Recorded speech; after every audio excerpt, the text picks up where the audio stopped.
India మానవత్వంతో అందరికీ సహాయం చేసి మిత్రదేశంగా ఉండాలని చూస్తుంది. కానీ ఎవరైనా ఇండియాను నాశనం చేయాలని చూస్తే మాత్రం వారికి తగిన గుణపాఠం చెబుతుందని మరోసారి రుజువైంది. గత కొన్ని నెలల ముందు మాల్దీవులు చైనాకు దగ్గరై మన సైన్యాన్ని తీసుకుపోవాలని ఆదేశించినప్పుడు అప్పట్లో మాల్దీవులపై భారతీయులంతా ఒకటై మాల్దీవులను బాయ్కట్ చేశారు.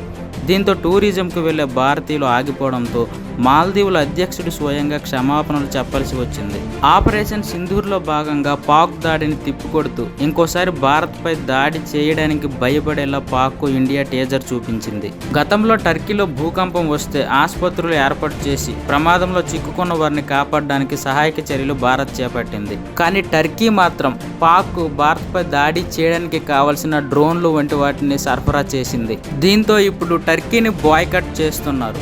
మన ఇండియన్స్ ద్వారానే టర్కీకి 12% జీడీపీ వస్తుంది.